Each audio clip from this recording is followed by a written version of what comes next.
Hello friends, welcome back. In the previous tutorial, we have seen how do we create position vector and a velocity vector. How do we add a velocity vector to the position vector to get the new position and set that new position to our game object position and display that. This is really useful code because we will be working with these vectors in games, as I told. Let us get some more information. Here you can see that I have a game object's position vector. Let us take this one is a p vector, and we know that it has the value x is 200 and y is 200. The velocity vector we have here, and the velocity vector is having the x value 200 and y value 0. Now we know that if I add the velocity vector to p vector, we need graphically what I need to do, I need to arrange these vectors in the tail and head format. That means the velocity vector's tail I should put at the head of the position vector, then it will get arranged in the tail and head format. I just need to move this towards up so that they get arranged in the form of tail and head. And of course it looks something like this. The resultant position vector is going to look something like this. That indicates that that is the new position of our game object, and its magnitude will get definitely changed, the angle will get changed. Right? The new position is going to be 400, 200 that we have seen in the previous tutorial, and that you can say as a p vector new position. That is what we have done here, and of course you can see I have created a position vector 200, 200, the velocity vector 200 and 0. We are adding the velocity to the position, we get the new position. That new position we assign it to the position vector, and that position we are going to display over here, position x, position y. If I save and run the code, you should see the result as we expected, 200 and 400 and 200. You can see that we got the result. That's good.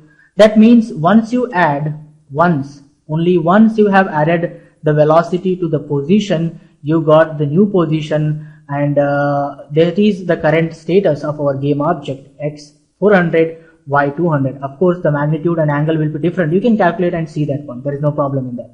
Now let us take, we have a position. I take this position, that is the current position, which is 400, 200, right? And I can again add the velocity to it. The velocity is 200 and 0, that same thing, and that I am going to store in new position is equal to, I can say, or I can directly say position. The position, you can say like the position, that is the new position of the object should be the current position plus the velocity. Add the velocity to the current position and give that to the position, you get the new position. That is simple. I can copy that and I can paste over here to display the new position. Can you tell me what will be the new position, guys? I think you know very well. It's easy. Just we have a new position which is 400, 200. And if I am adding the velocity 200 and 0, it looks something like this. I just need to move this velocity vector over here. You can think like, take this velocity vector and put it over here. So it looks something like this. Right, my friends? So it looks something like this.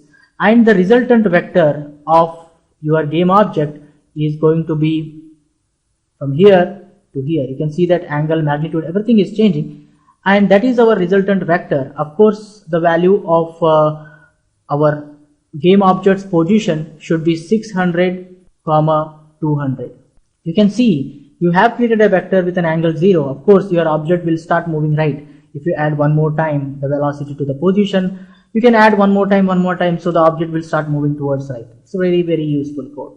And if I run the code, here it should display 600 and 200. Let us check it out. We should see first, I can display before before new position. I can copy this, I can paste over here, right? Instead of this, I can write directly here, position dot add velocity, right? I can write like this. There is no problem in that, because First we created the position vector 200 200, then we created the velocity vector 200 0. We are displaying the position dot x, position dot y. We get 200 200 on the screen. Then velocity vector we are adding to the position first time, and that will return us a new vector which is going to have the addition of position and the velocity, and that we are assigning to the position. So the new position is going to become 400 200, and that position x and position y we are displaying here 400 200.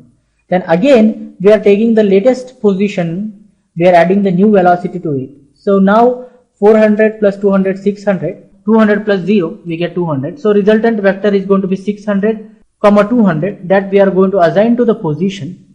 That's a value type. You can see right hand side value type, left hand side value type, one by one the values will be copied. You can analyze it, very simple. Then position dot we display 600 and y will be 200. Let us save and run and check. It's simple, guys. If I run the code, you can see first time the x is at 200, then y, x has become 400, then x has become 600. Y is 200 only, 200 only, 200 only. That means your game object is moving in this direction, guys. Now in the same way we are going to do in game. We just going to add the velocity to the position continuously and we get the resultant position, and then the game object will start moving. That is how it works. This process we are going to do repeatedly so that we will get the new position repeatedly and make an animation or move the game object. That is simple. Now let us get a little bit further. Let's move a little bit further. I create one integer variable called as c, and I create a is equal to 10 and b is equal to 20, and I say c is equal to, let us take 0. I'm just saying here I create int c is equal to 0, a is equal to 10 and b is equal to 20. And how do we add two numbers, guys? C is equal to a plus b. That is how we do. A plus b we are going to add, and the returned value will be assigned to c. Our resultant value will be assigned to c. Now you can see here we are adding the position vector with the velocity vector using the method add. Right? Now let us see here, Unity's documentation I'll just show you. Do we have anywhere add method? Just check it out. We have a properties, variables, we need to check here the constructor, then we have a public functions. Do we have add method here? No, we don't have an add method. Let us check it out in static functions. In static functions, do you have add method? No, there is an angle, clamp, magnitude, distance, dot, lerp, max, min, towards, scale. There is no add method, guys. Then how do we add two vectors? How do we add two vectors? There is no method called as add. Actually, we are building a vector 2D class which is little similar to the already built-in vector 2, right? I want something like this.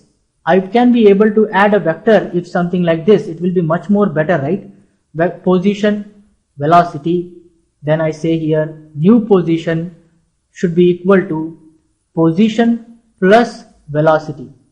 That will be much more meaningful and much more easy to work with, right, guys? Instead of using a method, of course, if you are working in Java platform, then you have to follow this. But in C# we have a facility to create a code something like this. We can take a position vector, we can add that to the another vector and get the resultant vector and assign that to the another vector. At present, this is not available in our code. We have not written any code which makes this possible. If I have to add two vectors, I have to use the add method. I have to use this add method which I have created. There is no way of providing this facility. If I run this code, you get an error message. Plus operator plus cannot be applied to operands of type vector 2D and vector 2D. What it is telling, you cannot use the plus operator to add a left hand side a vector 2D operand, right hand side a vector 2D operand. You cannot add them. But I hope you remember, plus operator is an overloaded operator. Do you remember that, guys? I think we have seen that when we are learning debug.log method.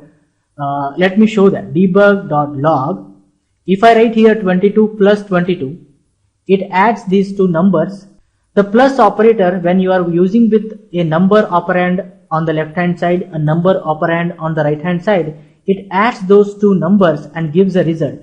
Whereas if you use a plus operator with the string, let us take here, I write hello, Hello, hello, and I say unity, exclamation mark. Do you remember this, guys? Here the plus operator I am using with the strings. If you have a left hand side a string operand, right hand side a string operand, it will concatenate them. That means the plus operator is behaving in different places in different way, right? If I am using with numbers, it is adding. If I am using with the strings, it is concatenating. Is it possible to do two vector addition also? Left hand side if I am using a vector 2D and the right hand side if I am using a vector 2D, is it possible to add these two vectors and get the resultant vector? In C#, it is possible. We can create such a facility in C#. Plus operator is behaving in different places in different way. That is known as operator overloading. Operator overloading. In C# we have a concept known as operator overloading. Using the operator overloading concept, you can add two objects. You can add two objects also. We are going to get information about operator overloading. I hope you remember method overloading. Do you remember method overloading? If I want to add two integers, I can create a method called as add. I can say here y, and it returns me back return return x plus y. It returns the sum of two numbers. I can create another add method which is going to be add, which adds three numbers, int x, int y, int z, right? This is known as function overloading. Do you guys remember that? This is known as method overloading, guys, which returns now, return return x plus y plus z. Now, what is function overloading? More than one functions with the same name, with different syntax, performing or behaving in different way. That is known as method overloading. Similarly, we have operator overloading. Plus operator, if we give two strings, it behaves like a concatenation operator. If we give two integer numbers or a float numbers or some numbers, it will behave like an addition operator. Now we have to make operator overloading, the plus we have to overload so that it can behave in different way when we are working with the vectors, our own vectors. Here in Unity, let us remove this error. Come back to Unity's documentation. Then how do we add two vectors in Unity, guys? They have done operator overloading. Here we have operators. Here we have operator plus adds two vectors, guys. Using the plus operator, they have overloaded a operator plus so that you can add two vectors also. If I click on this plus sign, you can see that it looks something like this. The syntax of the operator plus is, it is a public, you can access anywhere. It is a static type. It returns a vector 2. It has name operator plus. It takes two vectors, vector A and vector B, adds those two vectors and returns a vector 2 back. Don't worry if you are not understanding at present. You will understand step by step very clearly. Here are some examples for that. If you have a new vector plus, you can add another vector to it. It gives you a resultant vector which is going to have the value sum of x components and y components. That means the new vector is going to be 1 plus 2, 3, 2 plus 3, 5. So 3, 5 is going to be a new vector returned by the plus operator. You can use like this. There are some examples. You can see that adds the corresponding components together, adds two vectors.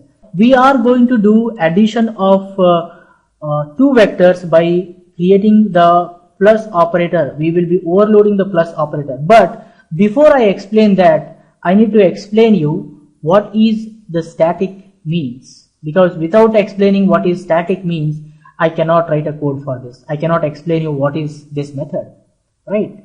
So we will be discussing first what is static.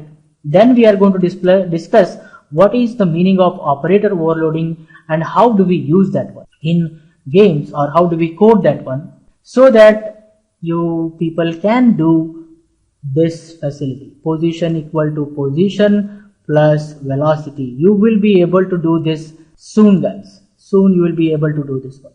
I hope you guys have understood whatever I have explained till now. Instead of this, you can use this add method also to do the addition of two numbers. There is no problem in that. Add two vectors, you can do that. There is no problem in that. But it will be much more intuitive or meaningful if we overload the operator plus and use that one, because that is the one which is the Unity is using. Because end of the day, when we are working in games or a simulation, we will be using the Unity's vector to structure. So we should know how actually it is working behind the scene. Am I right, guys? So we'll be overloading the plus operator.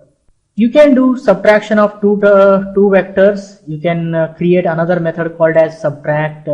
Then you can multiply if you want. You can create another vector, another method with the name as multiply, and just multiply their components. At present we keep this. Later we remove this add method. Then we add subtract method. We remove the subtract method. Now what we are going to discuss in this tutorial, we are going to discuss about the static. What is a static keyword, so that you can understand when to use static. There are two types of members.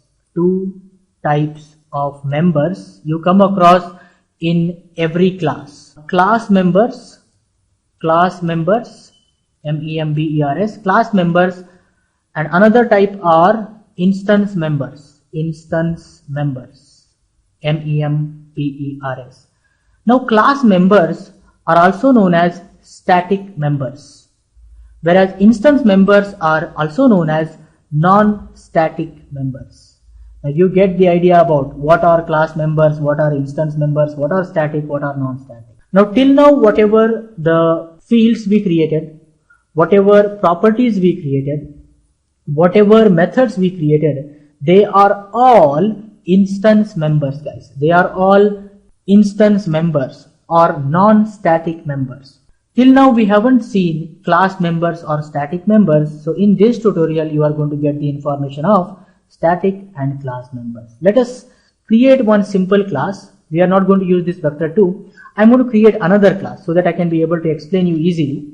Class A, and in this I am going to create two fields which are going to be public fields, public float x. Let us create just the name is vector. The class name is vector, very simple, and another public float y, and this one is going to be a static member, guys.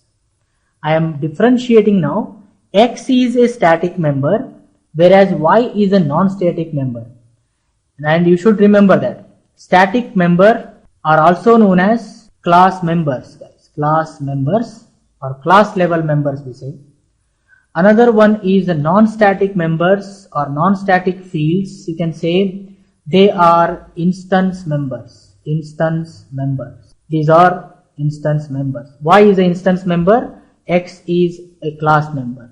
Now let us understand. Also you can say instead of class, if I say here structure members, also good only, because they are data structure members. Static members are data structure members. Let me make this one struct, because we are working with the struct. It is better to make it or I can make it class also. You can, both are similar almost, only difference is reference and value types. So this one is a reference type, structure is a value type, we know that one. Now if I create a variable, okay, if I create a variable vector v1 is equal to new vector, you can say this one as a game object also, some name.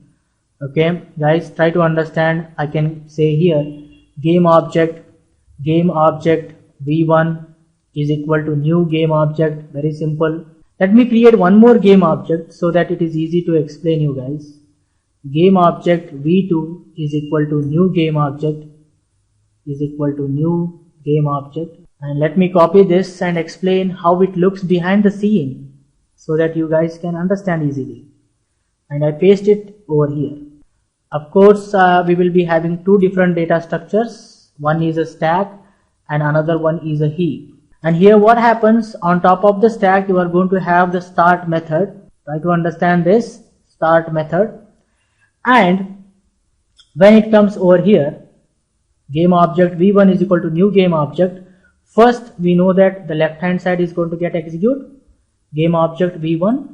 As game object is of class type, it is a reference type, so you will be having a memory location with the name as a v1, and it is going to have by default the null as it is a reference type, maybe the address #1 it is having. Then the right hand side is going to get execute. First the new keyword is going to get execute. What new does, it will create a memory location of type game object. Of course we know that it is going to create a memory block which is going to have two memory locations, one for x, one for y. One memory location for x, one memory location for y. Its address is #10. Of course the game object constructor is going to get execute, and we know that what game object does is we will be passing one extra parameter there, that is the address of newly created memory location. Let us take #10, and here we have the constructor which is going to be looking like public. That is how it looks, opening brace, closing brace. There we will be having we will not be having this dot x, only we will be having this dot y equal to 0, guys, equal to 0. There is no this dot x equal to 0. Why? Because x is a static member.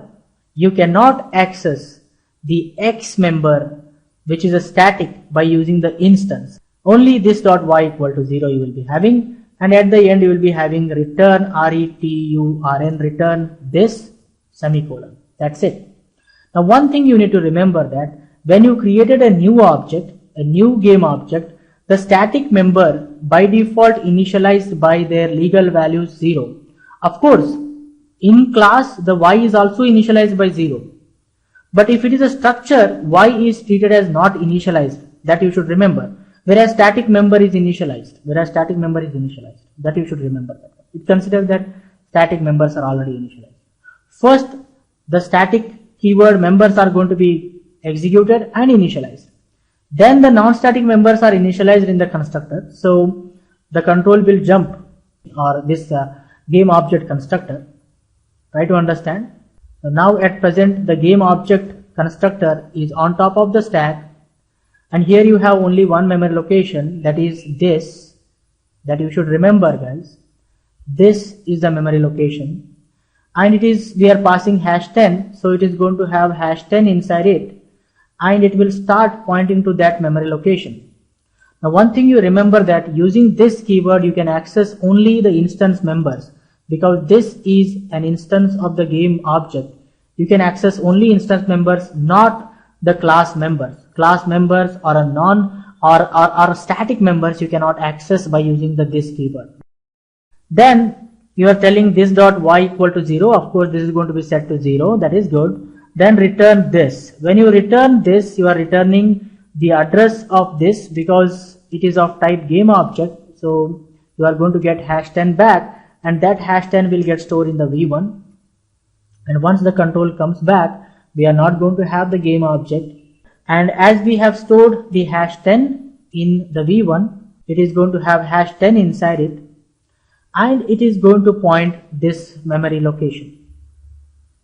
Now you have a v1 which is an instance, and again you should remember that using the v1 you can access only the instance field.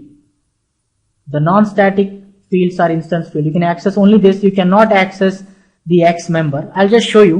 You will understand step by step. Don't worry. Then the next statement is going to get executed, guys. Here you should understand game object v2. Game object v2, what it does, we know that we are going to have one more memory location that is going to be named as v2. And here you have v2, and its memory location address is, let us take #2, guys, and it is going to have by default null inside it. Simple. Then what happens? The new keyword is going to get executed. Now what new keyword does, try to understand. It will create an object of type game object. Now of course it is going to create a memory block which is going to have two fields, one for x, one for y. It is going to have two memory locations, one for x, one for y. But one thing you need to remember here is this x is not going to be created one more time. it is only one memory location. You can consider that this is only one memory location, guys. Now here you have, this is the newly created memory location address. Let us take hash 20, guys, hash 20. Now always remember that static memory location will be always 1. There will be only one memory location for static members, and that memory location is shared by every game object. Every game object that you create, this is one game object, this is one game object, both are going to share this memory location. That is the reason static members are also known as shared members. They are shared by every game object, and they cannot be accessed by the instance members. They can be accessed only by the class. Now here, this one is another y, guys. This one is another y, whereas x is same. Now let us understand. Now when I call the game object, we are going to pass the newly created memory location address hash 20, and that memory location address will be sent to the constructor again. And of course, on top of the stack, you are going to have the game object constructor. Here we have game object on top of the stack. Of course, it has one memory location for this variable this. This memory location is pointing to this one because we are passing hash 20 to it. Hash 20 to it. Now hash 20 to it. Hash 20, as we have stored, it is pointing to this memory location which is having the hash 20 address. And this dot y equal to 0, it is going to become 0. Then return this. It is going to return back hash 20, that is the address in this, and that hash 20 will get stored in a v2. And you should remember here, it is going to become hash 20. And once you store the address, it will start pointing to that memory block which is having hash 20, guys. That is, you can think like this is the imaginary block I can put here. This one is a hash 20. Hash 20 is here, and once you come back, you are not going to have this game object on top of the stack. Now you have v2 and v1 ready. This is how it looks actually. But if I have to say how exactly it looks, what system does means it will create the x separate. X will be a separate memory location, my friends. X will be a separate memory location. This is how it looks, my friends. v2 is pointing, having only one memory location y. v1 is having only one memory location y. Y are separate. Whereas x is the only one memory location. X is the only one memory location which is shared by every game object. You can treat like that. You should understand this concept. And this is actually the class level or a shared memory location or a class member. X is a class member. Let us check it out and get the idea. I come over here. Okay friends, I put a breakpoint over here. I attach a debugger so that I can tell you how it is working. If I run the code, here we are, and you can see that we have v1 null, v2 null. Let us execute one by one. I execute this. You can see that we have this variable. It has only y, guys. Can you see that? Whereas the static member is x, which is actually shared. This is accessible. This is accessing only y. Can you see that? Whereas the static member is x, which is shared. You can see here yes also it is showing there. Let us proceed further. You have a v1. Can you see that? v1 is having only one field, which is y, 0. Whereas the static member is x, which is actually shared. Then again I create a v2, and you are in the constructor of the game object, and it has this variable, and this is having only y field and the static member x. Then I come back, and you can see v2 is created. v2 has one field, that is y, which is an instance field, and a static member x, which is of type float, which is actually shared. This x are both one memory locations, whereas this y is different memory location, this y is different memory location. And let us continue. I think for this tutorial this much is enough, guys. In the next tutorial we will see some more information about static keyword. Keep learning, keep coding. See you in the next tutorial. Thank you guys. Thank you very much.